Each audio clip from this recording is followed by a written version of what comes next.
A noon of Deccan with its tyrant glare oppressed the earth. The hills stood deep in haze. Upon the Mughal horsemen as they rode with lances at the charge, the surf of steel about them and behind. The footmen ran and fired again and ran. For now at last they deemed, the war is over. Onward pressed with glowing eyes, panting and sore oppressed, and racked with thirst and blinded with the blazing earth, who reeled backward to Raigurh, moistening with their blood their mother, felt their own beloved hills a nightmare hell of death and heat.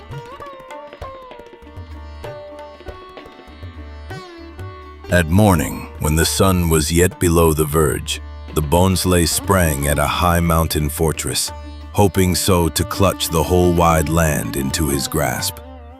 But from the north and east the Mughals poured, swords numberless and hooves that shook the hills and barking of 100 guns. These bore the hero backward, silently, with set and quiet faces grim, drew fighting back the strong Marathas to their hills. Ever foremost where men fought was Baji Prabhou seen, like a wild wave of onset or a cliff against the surge.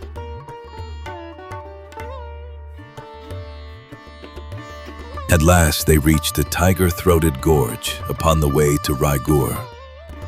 Narrowing there, the hills draw close, and their forbidding cliffs threaten the prone incline. The Bhonsle paused, his fiery glance traveled in one swift gyre, hill, gorge, and valley, and with speed returned, mightily, like an eagle on the wing, to a dark youth beside him, Malshur the younger, with his bright and burning eyes, who wordless rode quivering, as on the leash, his fierce heart hungered for the rear, where death was singing mid the laughter of the swords. We must secure the pass. "Ride, Suryaji," the chieftain cried, his look inward, intent, and swiftly from the rear summoned the Prabhu. Turning at the word, Suryaji's hooves sped down the rock-strewn slope into the trenchant valley's death. And to the Prabhu gave the summons of the chief. "Ride, Baji, ride! The Bhonsle names thee, Baji." And Baji spoke no word, but stormed with loose and streaming rain to the high frowning gorge, and silent, paused before the leader.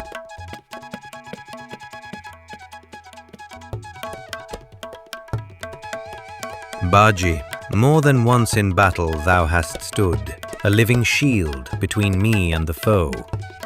Thou seest this gorge, narrow and fell, and gleaming like the throat of some huge tiger, with its rocky fangs a grin for food. Here might lion-hearted men, though few, delay a host. Baji, I speed to Raigurh, and in 2 brief hours return." "Give me 500 men. I hold the pass till thy return."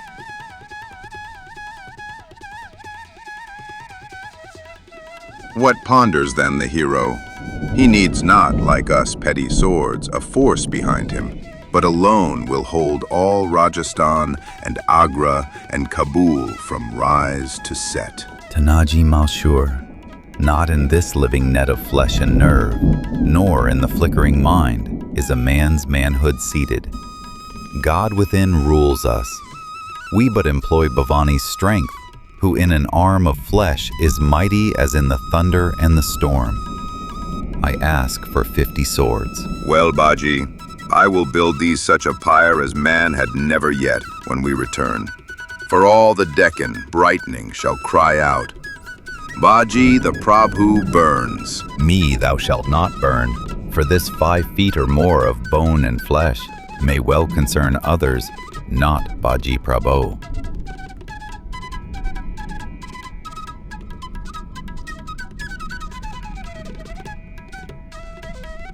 We part, O friend, but meet again we must, when from our tasks released, we both shall run like children to our mother's clasp. He took from his wide brow the princely turban, sewn with aigrette diamond crowned, and on the head of Baji set the gleaming sign, then clasped his friend.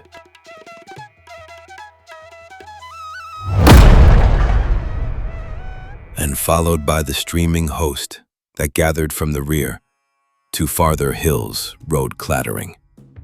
By the Mughal van approached, Baji and his Marathas sole remained, watched by the mountains in the silent gorge. For like the crest of an arriving wave, the Moslem van appeared, though slow and tired. With a single cry, the musket spoke, like a wave collapsed, spent backward in a cloud of broken spray, retreating. The main tremendous onset of the north came in a dark and undulating surge. Pathan and Mughal and the Rajput clans. The bullets rang upon the rocks, but in their place, unhurt, sheltered by tree and rock, the silent, grim defenders waited. The muskets clamored out, the bullets sped. The leaders fell, the forward by the bullets chosen out, distressed the whole advance with prohibition by the silence slain. Tall and large-limbed, a formidable array, the Pathan infantry, a chosen force, lower in crest, strong-framed, my brothers! the Rajputs Today, marched. we fight for our land. The chivalry of Agra led the rear. We die indeed, but let us die with the high-voiced descent of heaven to our country's claim, enforced to freedom. The Mughal lines entered the menacing, wide-throated gorge. They came. They died. Still on the previous dead, new dead fell, thickening. Yet by paces slow, the lines advanced. The velocity and lethal range increased of the Maratha bullets. Dead rather than living held the conquered slope, daunting those resolute natures, eyes once bold with gloomy hesitation. The heads that planned pushed swiftly to the front. The center yet unhurt, where Rajasthan came striding over the perilous fire-swept ground, rushed onward with immortal courage high in mortal forms, and held the lower slope.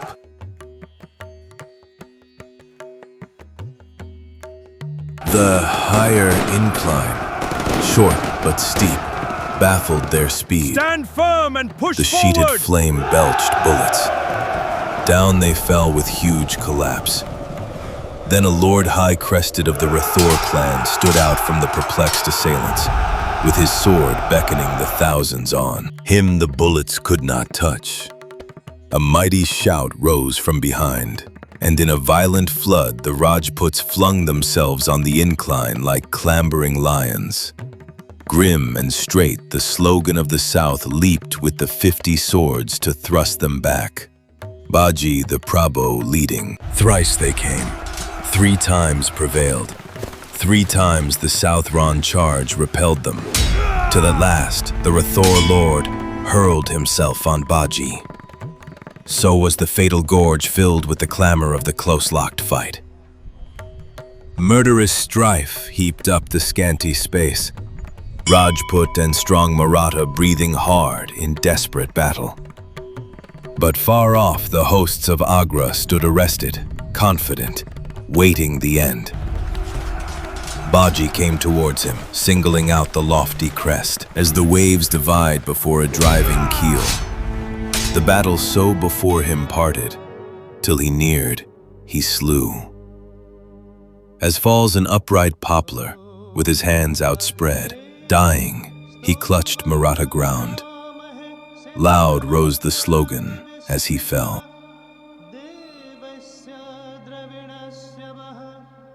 The brilliant Pathan van assumed the attempt. "Exhaust," the generals cried. "Exhaust the stubborn mountaineers." Meanwhile, they too, not idle, covered by the rocks and trees, lurked on the gorge's gloomy walls, unseen. On came the Pathans running rapidly. Loud from stone and tree the silence spoke. Sideways, in front, behind, death clamored, and tall figures strewed the ground like trees in a cyclone. So the advance dissolved, divided. Few through the hail survived. With gloom their chiefs beheld the rout, and drawing back their hosts, in dubious council met, whether to leave that gorge of slaughter unredeemed.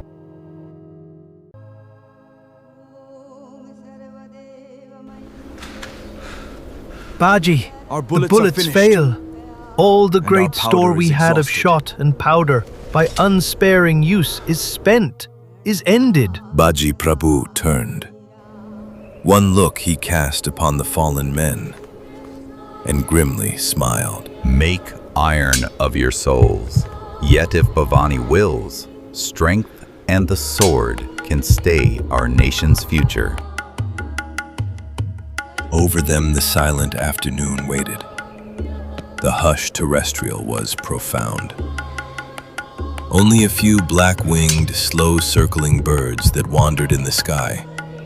Only the wind, the occasional groan that marked the pang by some departing spirit. The gaze of Baji sought the ever-sinking sun. Men fixed their eyes on him. When the sun dipped very low, a stir was felt far off.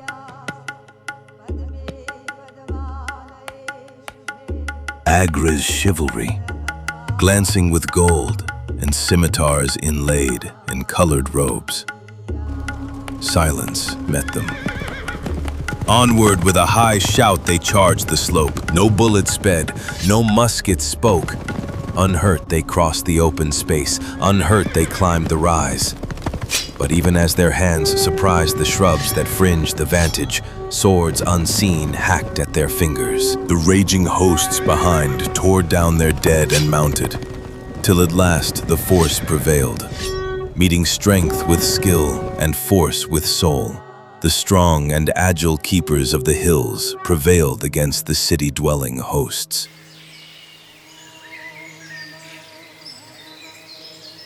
Upon the Prabhu all the goddess came. Loud like a lion, hungry on the hills he shouted, and his stature seemed to increase, striding upon the foe. Once again, the desperate moment passed. Wrath rose in the Prabhu, and he raised himself in soul to make an end.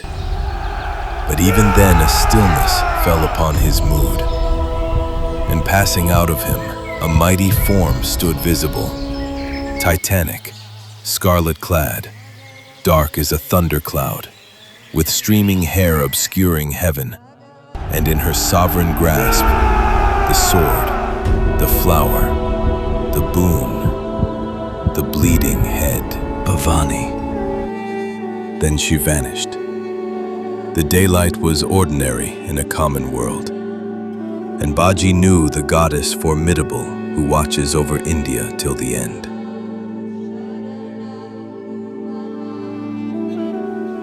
Moro, Deshpande, to the other Moro, side, hold the hasten pass. up the black gorge, With my and bring life, me Baji. word. I know my hour is ended. Let me know my work is done. Baji, I have seen the Raigurh lances. Baji, I have heard the trumpets. Conquering with his cry the din he spoke, then Moro, dead upon a Deshpande. Mughal corpse fell Hold the prone. pass at all costs. Groaning, once more the grim Maratha turned, and like a bull with lowered horns that runs, charged the exultant foe behind. 8 men alone stood in the gorge's narrow end, not one unwounded. There, where hardly 3 abreast have room to stand, they faced again the foe. And from this latest hold, Baji beheld mounting the farther incline, rank on rank, a mass of horsemen. And Baji looked over the wide and yawning field of space, and seemed to see a fort upon a ridge, Raigurh, then turned and sought again the war. Man after man of the Marathas fell, till only 3 were left. Then suddenly Baji stood still and sank upon the ground. Quenched was the fiery gaze, nerveless the arm. Baji lay dead in the unconquered gorge.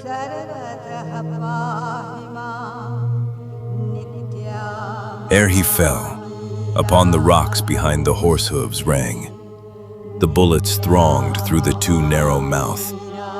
The Mughal rout began. Sure-footed, swift, the hostile strength pursued. Suryaji first. Shivaji by Baji's empty frame stood silent, and his gaze was motionless upon the dead. 30 and 3 the gates by which thou enterest heaven, thou fortunate soul, thou valiant heart. Shivaji, beside the dead, beheld a dim and mighty cloud that held a sword. Raised the turban bright from Baji's brows, still glittering with its gems, and placed it on the chief's. Round the aigrette, he saw a golden crown.